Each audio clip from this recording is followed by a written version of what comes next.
Good morning, everyone. I'm really surprised to see so many people now at the end of April. It's very nice.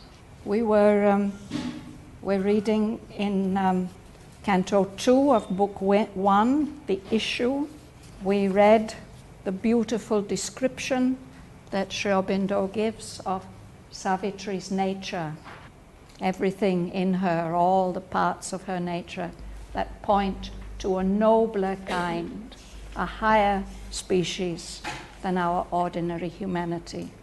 And he enumerated them all: the spirit, the mind, the heart, the body, her nature. A wide self-giving was her native act, and how in her atmosphere one could drink life back in streams of honey fire. And he told us that love in her was wider than the universe. The whole world could take refuge in her single heart. So the great unsatisfied godhead of love could dwell in Savitri as in a shrine, because her nature is vacant, completely empty of the imprisoned air of the dwarf self, the ego self. Her mood is able to harbor the sublimer breath of love, spiritual love, that can make all things divine. In her, he, love, found a vastness like his own. His high, warm, subtle ether he refound and moved in her as in his natural home. In her he met his own eternity. And then we moved on to the second section of the canto, in which Aurobindo told us that until that moment when love met Savitri in the wilderness, there had been no grief, no sorrow at all in her life.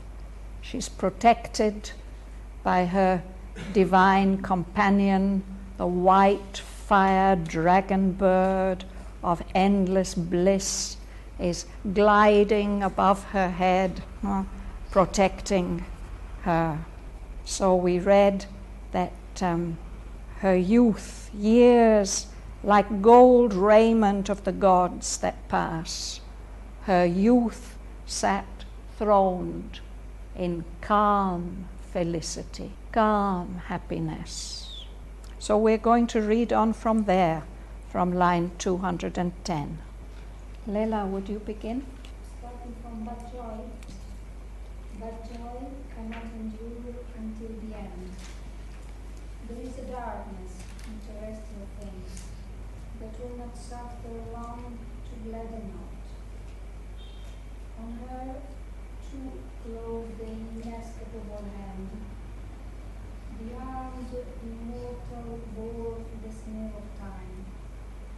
One delicate there who meets the burden great, a signer of the ordeal and the path who chooses in this holocaust of the soul death, fall and sorrow as the spirit's goads.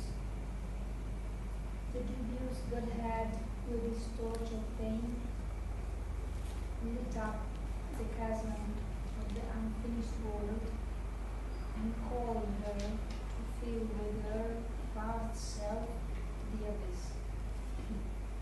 August and pitiless in his calm outlook, heightening the Eternal's dreadful strategy, he measured the difficulty with the might and dug more deep the gulf that all must cross. Assailing her divinest elements,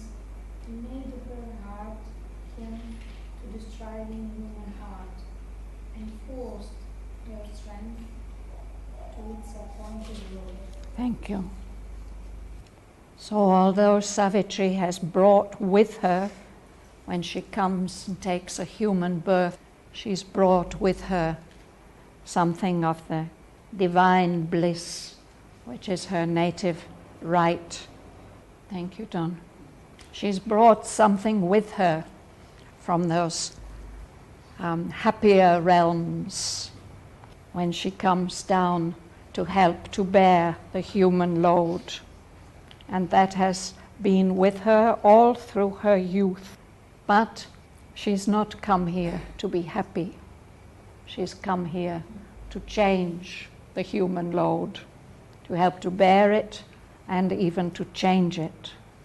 So for her, as for us, joy can't last forever. There's something in the earth atmosphere and the earth nature, a darkness in terrestrial things that will not allow too glad a note to last long, too much happiness. So on Savitri too, this inescapable hand of pain and suffering and doom and fate, it closes on her too. Although she has come, she's an immortal being, she's come armed and protected, still she has to bear, she has to accept this trap, this snare of time that applies to every being who is born in time. There's a special power dealing with her, one who meets the burdened great, the great beings who come with a mission and a responsibility. A burden is a load. That one, it's his duty to assign, to say which ordeal, which path she must follow. And that being in this existence here, which is a holocaust, a sacrifice, an offering of the soul, quite a painful offering. No? He chooses death, fall, and sorrow as the goads of the spirit. A goad is what you use to poke the bullock or the elephant to make him go faster. And there's many things that goad us into action too. No? That being chooses death, fall. It means losing contact with our divine origin. Sorrow as the spirit's goads. So this one, this dubious godhead, has a torch. He holds up this torch of pain to illumine for Savitri this great deep hole, this chasm of the unfinished world. It's as if the world is still being built. The foundations are still exposed. There's this huge chasm, and called her to fill this abyss of the unfinished world with her vast self. He shows her that this is her mission, to make up this incompleteness that's there in the world. That Godhead is pitiless. He's august and majestic like a great ruler. He calmly sees everything that has to be done, and he's calling Savitri to fill this abyss, this deep, dark hole, with her vast self. And he's fulfilling the plan of the eternal. And in her case, because she's such a powerful being, he heightens, he increases the dreadful strategy of the eternal. He measures the difficulty which she has to face with her strength. It's like giving somebody a handicap in a golf competition or in a horse race. No? The strongest ones have to do more. He measured the difficulty with the might and dug more deep the gulf, this hole that everyone has to cross. Everyone has to cross it somehow. He makes it more difficult for Savitri. He has to attack her most divine elements, the parts in her, to test them. So in this way, he makes Savitri's heart kin to, very closely related to, very like the striving human heart, our hearts, and forced her strength to its appointed road. She is a mission child. She's been sent with a mission. She has something particular that she has to do. And this one who meets the burdened great, he forces her strength to its appointed road. That is his task. Amalkiran asked Sri Aurobindo, who is this one? Who is this? And Sri Aurobindo said, well, I've deliberately not named him, but if you like, you can call him the Lord of Evolution. He's the one who forces us to make progress.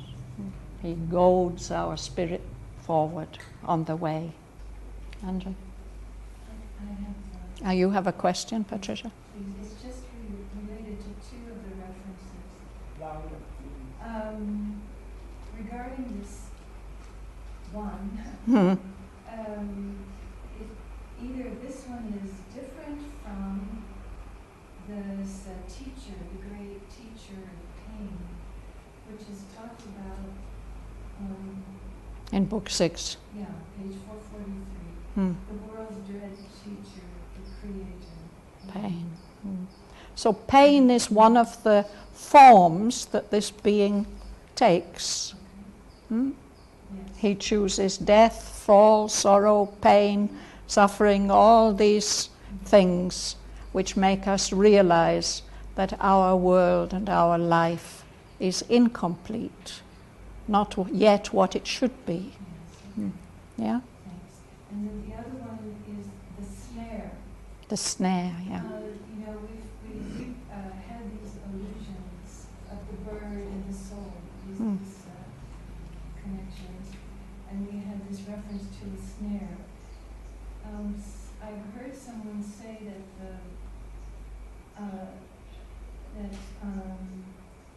Kala, the god of time, which is he has a snare. Yeah. Is he holding a snare? I don't know, or a lasso? Actually, death has a noose. It is a noose? Yes. Yeah. Okay, not exactly a snare. No. But it's similar in its function. The thing about a snare is that you catch your foot in it and trips you up, and then you're caught. Or in the case of a bird catcher, it can be a net, whatever it is.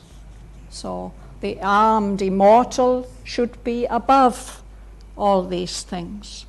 But since she's taken birth in human form, in this material world, in this universe of time and space, she gets caught also.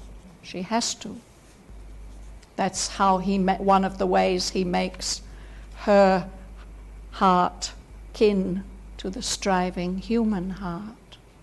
She has the same experiences as we have. This one may be one member of the Immortal's army. Armed immortal. No, Savitri is the armed immortal. Savitri is the armed immortal. but she has an opponent. We were reading about it last, no? She's armed. She is the armed immortal. Yeah.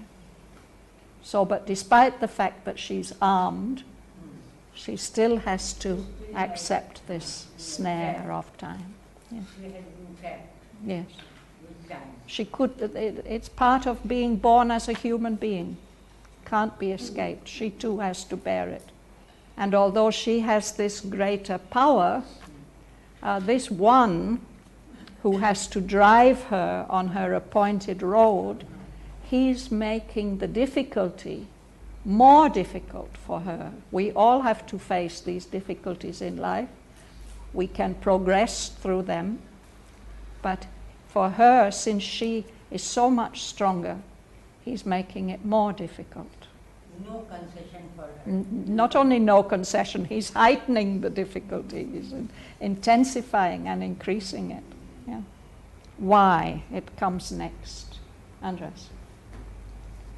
Why is the godhead dubious? What? Why is the godhead dubious? God is dubious.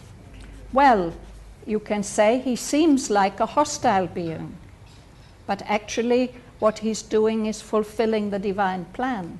So his meaning is not entirely clear to us. Yeah. Sorry. For this she had accepted mortal bread, to wrestle with the shadow she had come, and must confront the riddle of man's birth, and life's brief struggle in dumb matter's night. Whether to bear with ignorance and death, or hew the ways of immortality, to win or lose the godlike gain for man, was her soul's issue through the destiny's dice.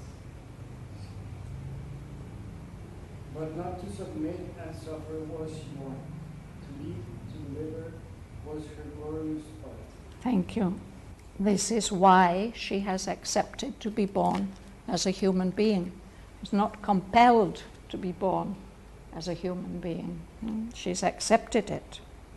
She's come deliberately to wrestle with the shadow, with the darkness, with all the unconsciousness and falsehood and ignorance. And so she has to confront this whole riddle, this mystery of our human birth, which is not clear to us why we are here. Why does life have to struggle for a while in this night of matter, this unconscious universe? This canto is called The Issue, and here Sri Aurobindo tells us what the issue is. Savitri has to choose and find out whether she has to bear with ignorance and death, just to accept this state as we have to accept it, or whether she can hew the ways of immortality, cut a way through. To hew means to cut your way through with difficulty, through a dense forest or through a rock. It's as if she's engaged in a gambling game. She has to win or lose that godlike game. And she's not doing this for herself. She's doing this for humanity. So this, whether she has to accept the conditions of the current conditions of life in the universe, or whether she can make a big breakthrough, whether she's forced to accept the throw of the dice, or whether she can win this game. And then Sri Aurobindo says that she is not like us. She is not born to submit and suffer. She's been born to lead and to deliver, to liberate. That is her glorious role. And then in the next passage, he contrasts our human state, a very colorful and poignant description of our human state, contrasted with Savitri's. Patty, it's your turn. Here was no fabric of terrestrial make, fit for a day's use by busy, careless powers. An image fluttering on the screen of fate, half animated for a passing show, or a castaway on the ocean of desire, flung to the eddies in a ruthless sport, and tossed along the gulfs of circumstance. A creature born to bend beneath the yoke, a chattel and a plaything of time's goads. For one more pawn becomes destined to be pushed one slow move forward on a measureless board, in the chess play of the earth's soul with doom. Such is the human figure drawn by time. The conscious frame was here, a self-born force. So in this sentence, or in this passage, Sri Aurobindo gives us 5 different images for our human life as it appears in this world dominated by time. First of all, fabric, cloth. So this cloth that the earth provides us for our body is only fit for a day's use. It doesn't last long. The busy, careless powers of the universe, they use it and quickly it's ready to be thrown away. Or it's like one of those puppet shows that we see in the village. The puppet master will stretch a white cloth and illumine it from behind with a bright light, and then with his puppets, often they are cut out of leather or board and held on sticks, and he'll make them move as he tells the story. So a skillful puppet master can make them look very convincing. They're half animated for this passing show, which just lasts for a short time. Their images flutter on the screen, on his white screen. So this screen where our lives are like puppets, this is a screen that's been put there by fate. It's very clear from the moment the screen is put up what is going to happen to who. It's all predetermined and predestined. Or it's almost as if somebody has thrown us into the ocean, thrown us off a boat or off a cliff, a castaway. We've been just thrown down into this ocean of desire, where we're just tossed about. Somebody's done that for fun. We've been flung to these eddies and whirlpools as part of a ruthless sport. Somebody is enjoying all our struggles as we're tossed along, carried away by this ocean of desire along the gulf, the deep sea of circumstance over which we have no control at all. Our lives might feel like that sometimes. I've been looking at this castaway. Why is he using that word? Well, because a castaway, sometimes it used to happen, no? If on a ship you were really fed up with one of the crew members, you might just throw him off, maroon him on an island, or just make him walk the plank. It used to happen. But in this case, in this case also, we can make choices. We can. That poor castaway, he hasn't got much choice, no. That throw us into this. So that's these busy, careless powers that throw us in. No, we don't do it. Or we don't feel as if we do it. Perhaps we do participate, but... So it's by our nature and No, the universal powers, no? Here it's an expression of the way we feel helpless in life. You know, we've just been thrown in, we have to do our best. Yes, Audrey? But this whole thing implies that the powers and capital Yes. Yeah. and I assume that that's gods, are just playing with us. Universal powers are just playing with us. That's what it often seems like, no? Oh, it seems like.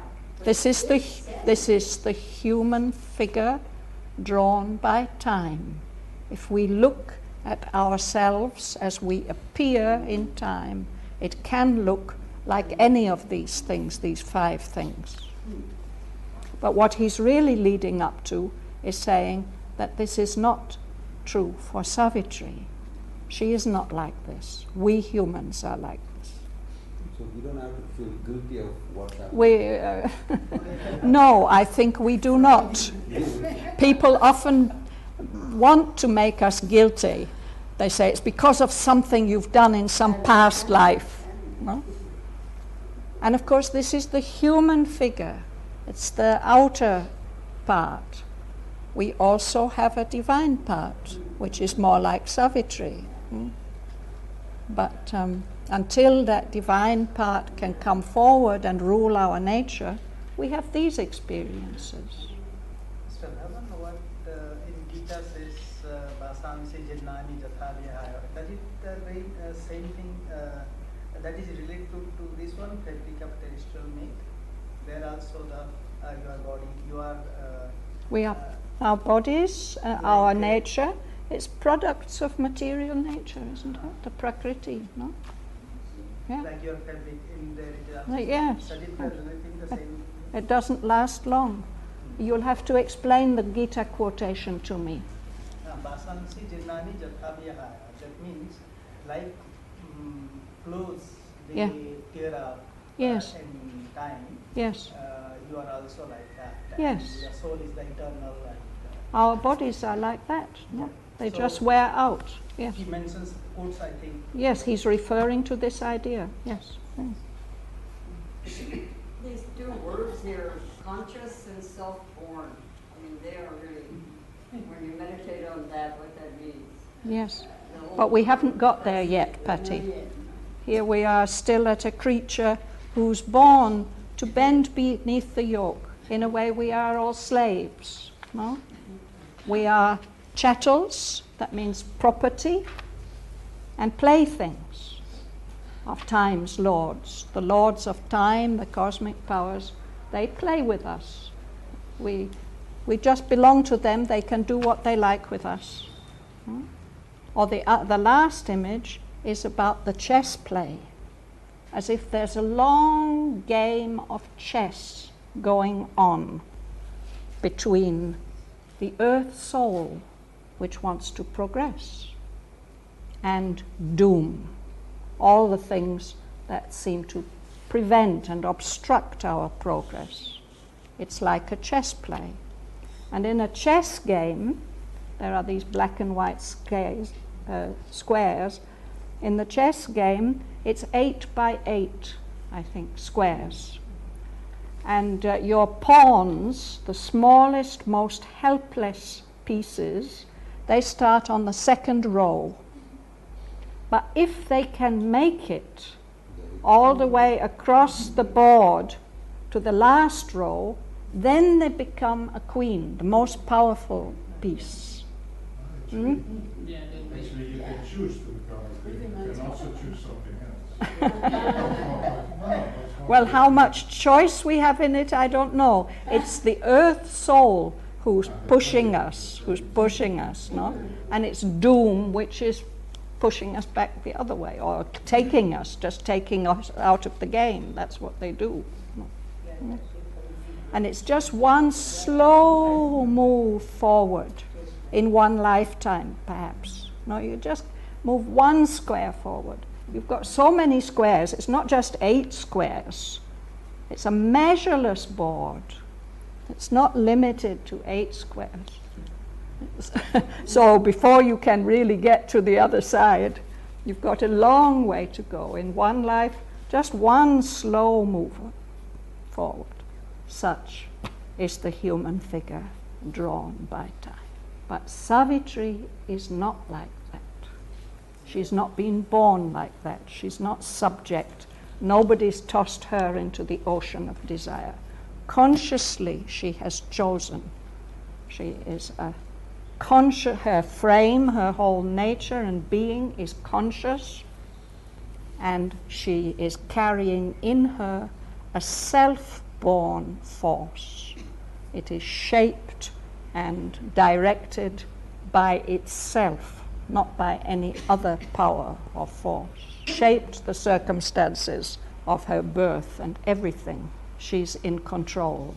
A conscious frame was here, a self-born force. In this enigma of the dusk of God, this slow and strange, uneasy compromise of limiting nature with a limitless soul, where all must move between an ordered chance and an uncaring blind necessity. Too high the fire spiritual dare not blaze. If once it met the intense original flame, an answering touch might shatter all measures made, and earth sink down with the weight of the infinite. Let's pause there. Earlier he spoke about a riddle, that Savitri has to confront the riddle of man's birth, the riddle of our human life. So now he's saying this enigma, he's referring to the riddle of man's birth. In this enigma, in this mystery or riddle of the dusk of God, it's not the complete darkness of the inconscious, it's not the superconscient light, it's dusk, it's twilight. It's also a slow and strange, uneasy compromise. A compromise between limiting nature and the limitless soul which inhabits nature and is moving nature towards its fulfillment. That's what our world, our life is. It's an enigma, a puzzle of this twilight, this dusk of God. And in this life, what's happening is an uneasy compromise between nature and the soul. The soul accepts to follow evolutionary nature. We will read about it further on in more detail. But eventually, the soul must become the master. But at present, it's like that. The soul is compromising with nature. But it's an uneasy compromise. There's nothing really settled. All of us have to move between two apparently contradictory forces. Chance, which seems, although it's chance and random, there does seem to be some order in it, and necessity, some power which has predetermined everything, which doesn't care about us or the soul. It's blind, it's fate, destiny, an uncaring, blind necessity. The Greeks saw necessity, ancient Greeks saw necessity as one of the most powerful cosmic powers. And she was represented as a goddess, Ananke. And there's another goddess, Moira, fate. I think there are 4 of them altogether. These are very, very ancient powers, and they have control even over the god. So when one of them enters the halls, where the gods are feasting, the gods turn their faces away. They don't want either any of those forces to notice them. So there seems to be something like that things are fixed and can't be avoided and can't be helped. On the other hand, things often seem to be totally unpredictable. Chance, random, anything can happen. Our lives seem to move between these two forces. Aurobindo refers to them together several times in the poem. Ordered chance is ordered. Yes. Adjective. Yes. It is not chance, but The funny thing about it is it seems to be random and unpredictable, and yet to a certain extent it's ordered and limited. Didn't we read about the binding posts? No, it comes later. Yes, Audrey. Here, there is a kind of a way of communicating with each other. Hmm. And so if one has experienced synchronicity, you know, and you say, oh my God, how could that have happened? The Synchronicity. You know what synchronicity is? It's when things happen together in a way that you think, how could it possibly have happened? It seems meaningful. Ordered chance. No? In time, things happen at this coincidences. Yeah? Right, and the response to this is a conditioned, well, we must be on the right road. It can also happen the other way round. Sometimes synchronicity is wonderfully favorable, no? But it can also be that just apparently by chance, two things come together to create a disaster that shouldn't have happened. It's also synchronicity. But that's why I say it's a conditioned response, because people want to be well, we put the order into chance. Is it that? want to be helpful and support you, and et cetera, et cetera. And I think that's interesting.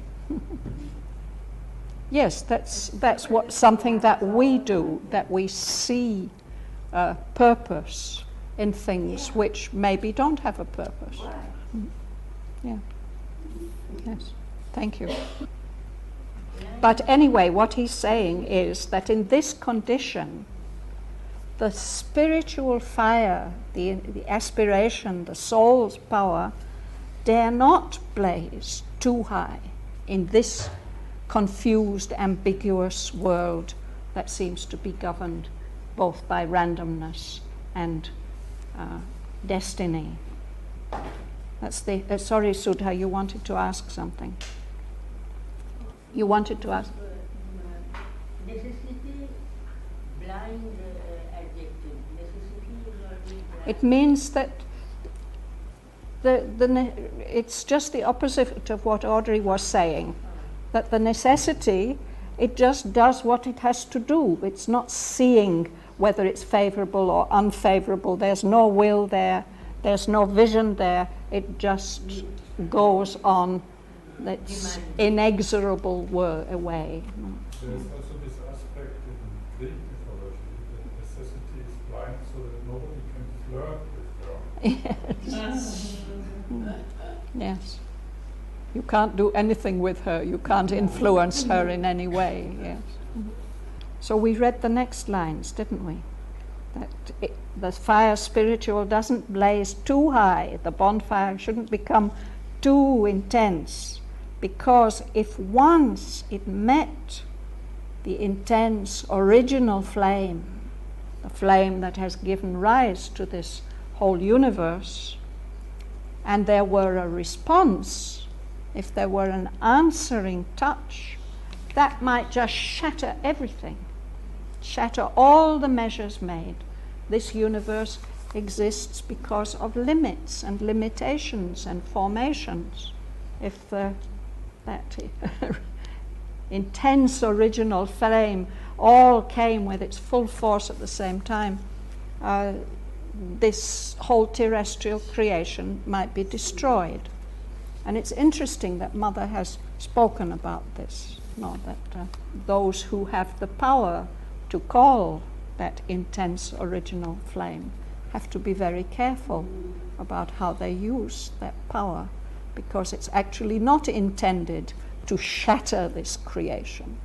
Instead, it's supposed to progress as smoothly, harmoniously as possible towards its fulfilled intention, the complete divine life. Do harm only if you pull down. If you just allow it to happen, you are not going to do any harm. Yes, I don't think that we are going to do any harm. We're too small. Yeah. So then he goes on to describe our world in more detail. Ravi. A jail. Sorry about the English spelling. Have to apologize for the English language. A jail. In this immense material world, across each road stands armed, a stone, iron door. At every gate, the huge dim sentinel space.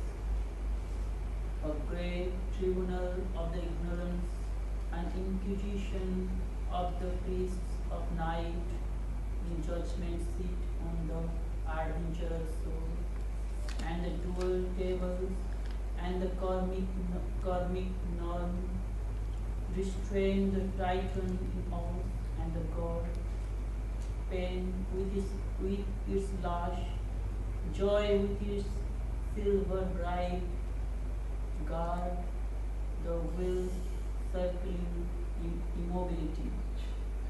A bond is put on the high climbing mind, a seal on the two large, wide, open heart.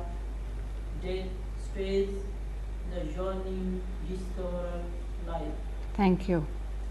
So this world we live in, this immense material world, is a prison. Across every road where we think we might be able to escape in some way, there's a stone-eyed law. There's a guard watching with his rule book, and he's armed. He can stop us.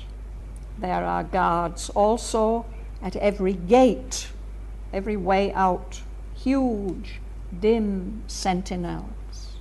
They're also cosmic powers. And inside the prison, they're sitting a tribunal, a court. A tribunal of the ignorance.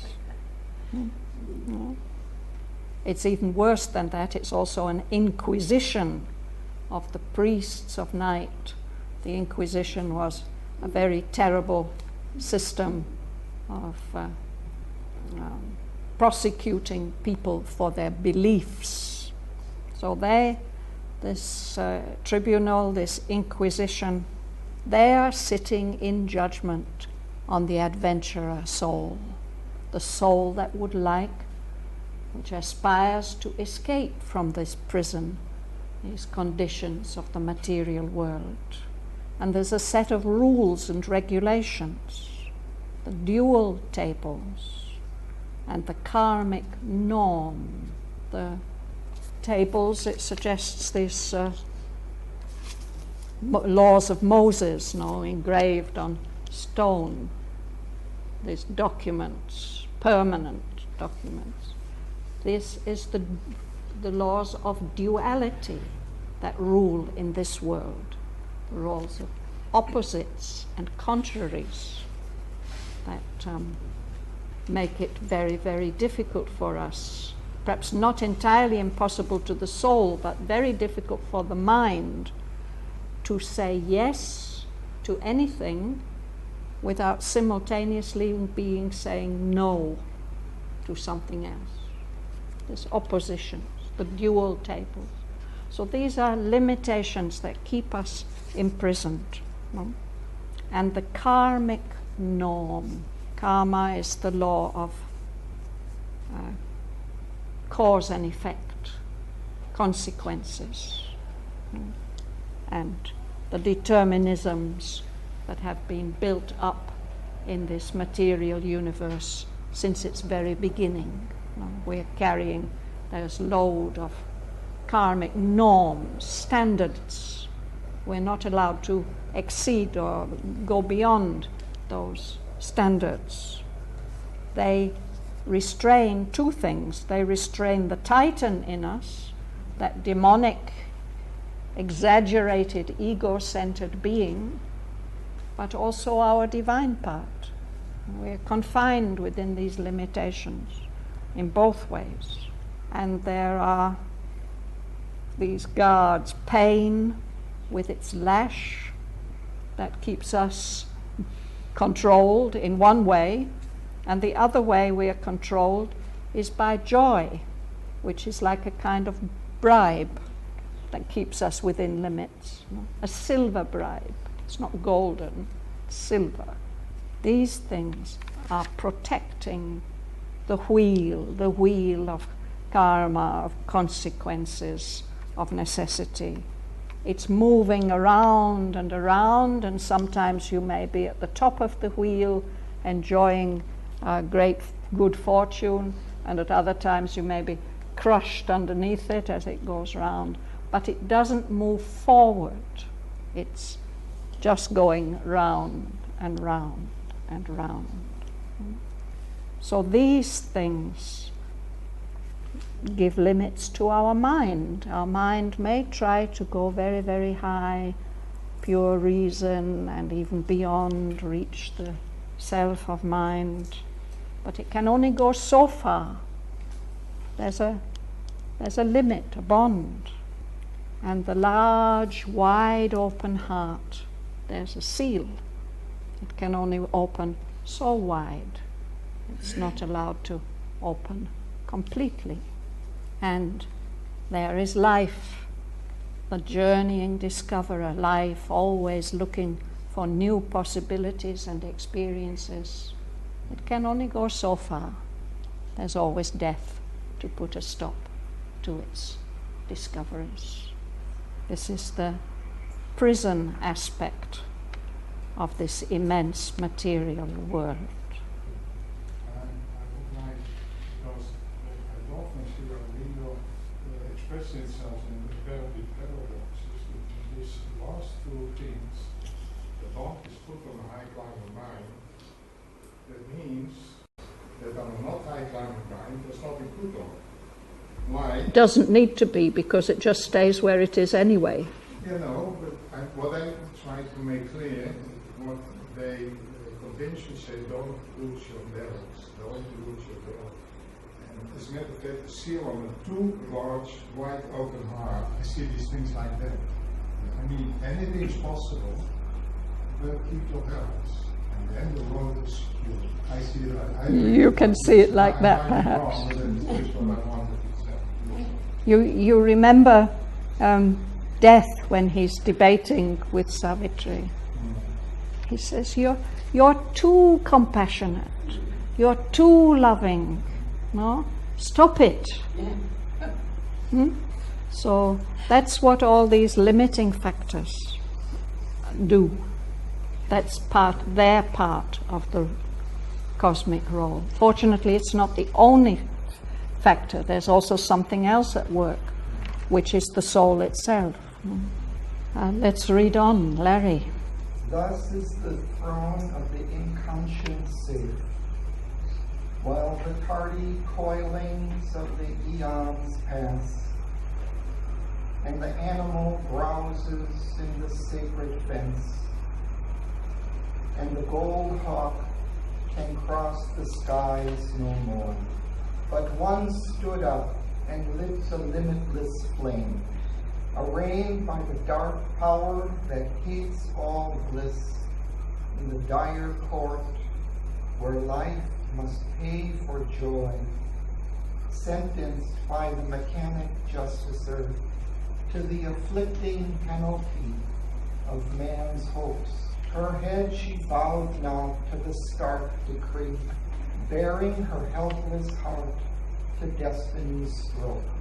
So bows and must the mind-born will in man, obedient to the statutes fixed of old, admitting without appeal the nether gods. In her, the superhuman cast its seed. Thank you. I'm sorry, while we were reading these marvelous lines, I was thinking about what Ton said. And of course, that's what the ancient Greeks thought, that if you stay within the limits, if you observe moderation in all things, then you can avoid getting into trouble with the cosmic powers, with the gods. But I don't think that's really Sri Aurobindo's view.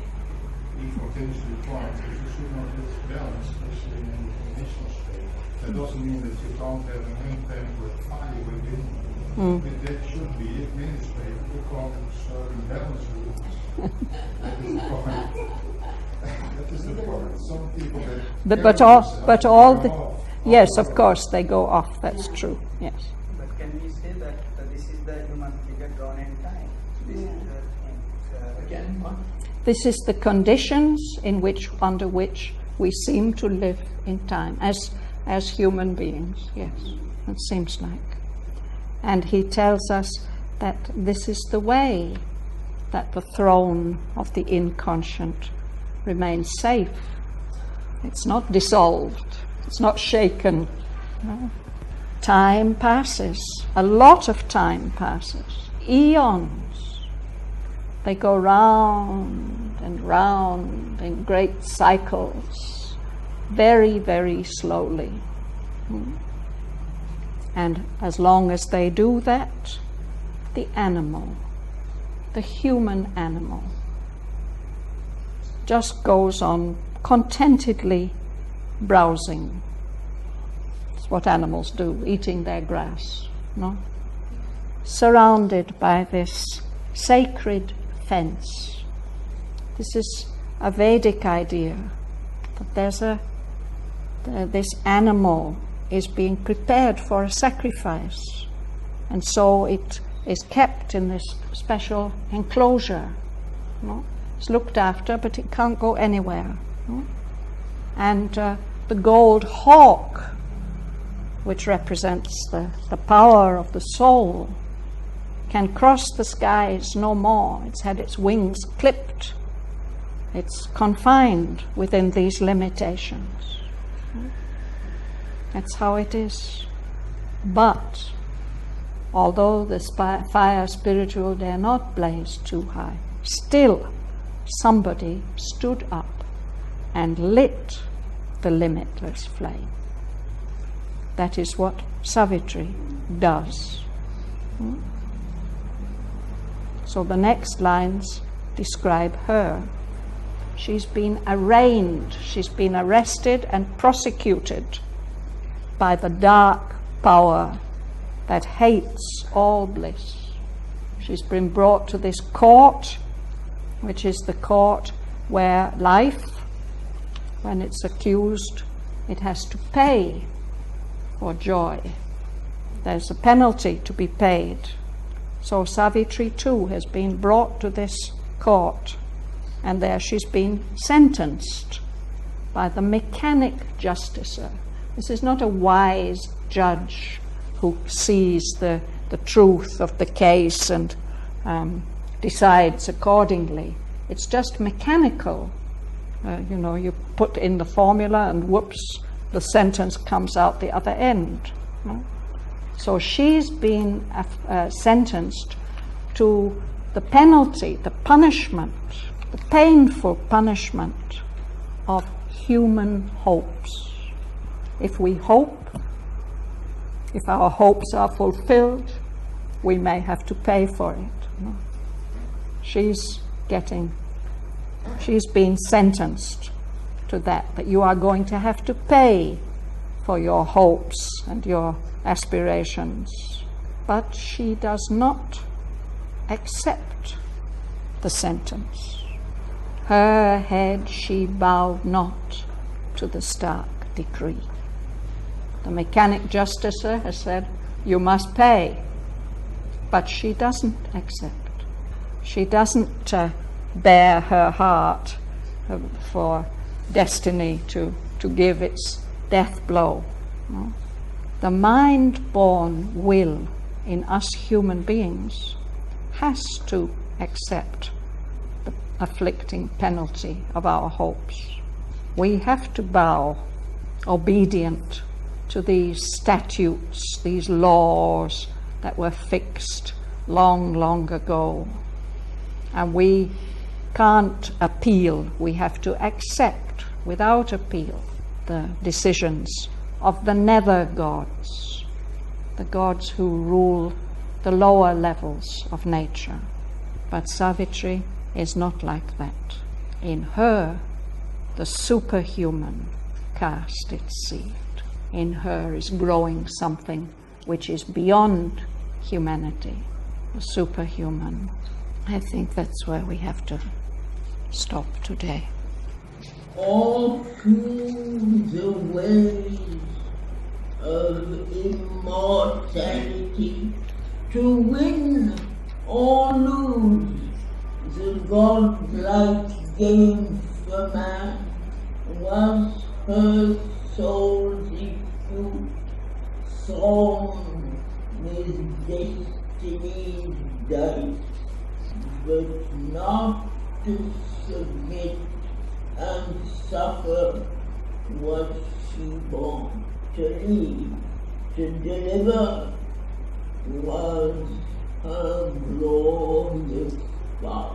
An image fluttering on the screen of fate, half animated, for her past scenes float, all cast away on the ocean of desire, flung to the abyss in a ruthless sport, and tossed along the gulf of circumstance.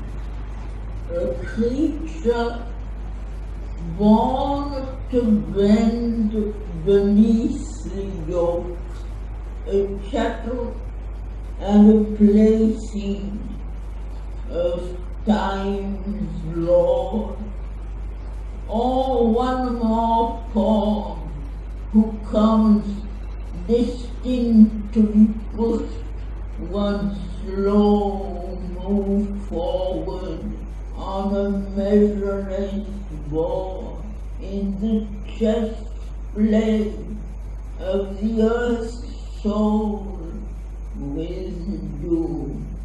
Such is the human figure drawn by time, a conscious flame was here a self-born force. Across each hope stand on a great tribunal of the ignorant, an inquisition of the priests of night. In judgment sit on the adventurer's soul, and the dual table and the karmic norm restrain the titan in us and the god. Pain with its lack, joy with its silver bribe, guard the wheels circling immobility. Death stays the journey discoverer life. One more. Stays the journey a great tribunal of the ignorant. The magic level suddenly caught that moves the veiled, ineffable, timeless wing. A prayer, a master like a king idea can link man's strength to a transcendent force. Thanks to Aurobindo.